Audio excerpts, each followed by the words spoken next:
Assalamualaikum warahmatullahi wabarakatuh. Selamat malam semuanya. Nama saya Nurnitia Wijaya dengan NIM 123230116. Di sini saya akan melanjutkan penjelasan dari lanjutan kelompok saya. Di bagian sini kita bisa melihat bagian perbandingan confusion matrix antara baseline-nya logistic regression dan main modelnya yaitu random forest. Pada logistic regression, model mampu mengenali nasabah yang tidak churn dengan baik, ditunjukkan dengan 1.540 true negatif dan hanya 52 false positif.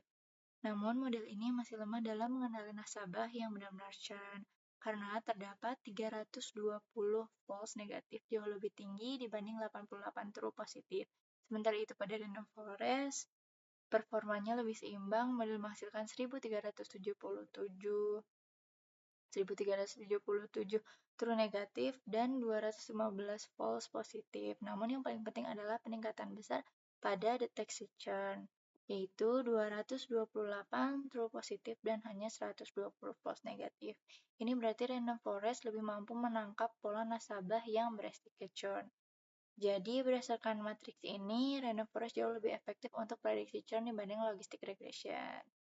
Kemudian pada bagian sini ada perbandingan precision dari logistic regression dan random forest. Grafik ini menunjukkan presentasi ketepatan model dalam memprediksi setiap kelas, yaitu churn atau tidak churn.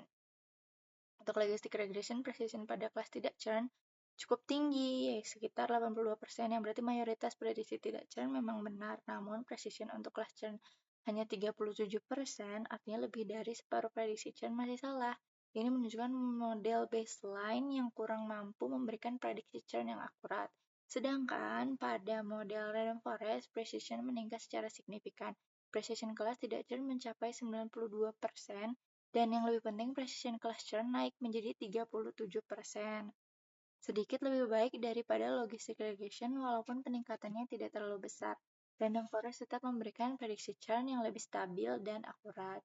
Jadi dari sisi precision, random forest kembali menjadi model yang lebih unggul, terutama karena ia mengurangi kesalahan prediksi pada nasabah yang sebenarnya churn, yang sangat penting bagi bank dalam mencegah kehilangan pelanggan. Kemudian selanjutnya perbandingan berdasarkan recall. Pada logistic regression, recall untuk kelas tidak churn sangat tinggi, yaitu 96,7%, tetapi recall untuk kelas churn hanya 21,6%. Artinya model melewatkan banyak nasabah yang sebenarnya churn, sehingga beresiko besar bagi bank karena potensi churn tidak terdeteksi. Dibandingkan dengan main model random forest, recall kelas tidak churn tetap tinggi di 86,5%, namun yang paling penting adalah peningkatan pada recall kelas churn menjadi 70%.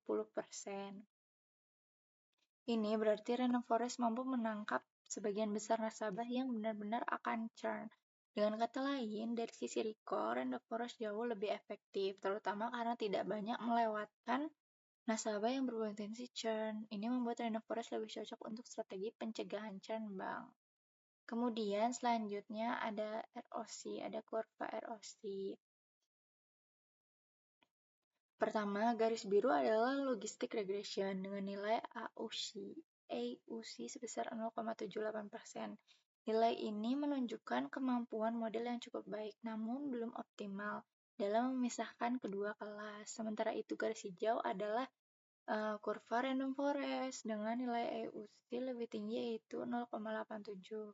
Karena semakin tinggi nilai AUC, semakin baik model dalam membedakan kelas churn dan kelas tidak churn. Kita bisa melihat bahwa kurva random forest selalu berada di atas kurva logistic regression, yang berarti performanya lebih stabil dan lebih akurat pada berbagai threshold. Jadi, dari kurva ROC ini dan nilai AUC ini, random forest jelas unggul karena memiliki kemampuan kualifikasi yang lebih baik sehingga lebih efektif untuk memprediksi nasabah yang berpotensi churn. Kemudian yang terakhir ada feature importance. Dari model random forest yang menunjukkan faktor-faktor utama yang memengaruhi churn. Artinya, nasabah dengan usia tertentu memiliki kecenderungan churn yang lebih besar. Faktor kedua yang paling penting adalah number of products atau jumlah produk bank yang dimiliki nasabah. Karena nasabah dengan lebih sedikit produk biasanya lebih mudah churn karena keterikatannya lebih rendah. Kemudian yang ketiga ada balance atau saldo rekening. Nilai ini menunjukkan bahwa nasabah dengan saldo tertentu memiliki kecenderungan churn yang berbeda dan saldo menjadi indikator yang signifikan dalam perilaku mereka.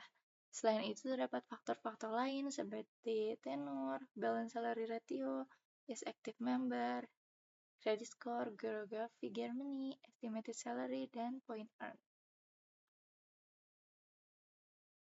Kemudian, faktor yang paling dominan adalah age, faktor kedua adalah number of products, dan faktor ketiga adalah balance. Mungkin sekian dari saya. Wassalamualaikum warahmatullahi wabarakatuh.